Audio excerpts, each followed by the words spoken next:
saya letih lah sebab asyik jatuh dalam dosa yang sama dan takut Allah tak ampunkan. Pertama sekali, kita ni manusia memang tak terlepas daripada dosa. Memang kadang-kadang bukan mudah nak tinggalkan dosa, especially dosa-dosa yang kita dah ketagih.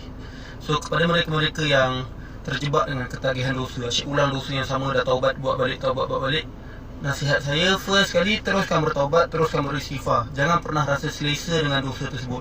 Yang kedua, kalau boleh, sibukkan diri dengan benda-benda baik. Setiap kali kita buat dosa, counter dengan kebaikan. Contohnya kita buat satu dosa tu, kita counter dengan buat 10 kebaikan. Contohnya kita banyak mencarut, kita counter dengan banyakkan baca Quran, banyak tengok video-video tak seronok, kita counter dengan istighfar 1000 kali ke apa. Asalkan kita turuti keburukan yang kita buat tu dengan kebaikan, lama-lama insyaAllah kebaikan tu akan meresap dalam hati kita dan akan membuang kelazatan-kelazatan bermaksiat dan akan digantikan dengan kemanisan beribadat, insyaAllah.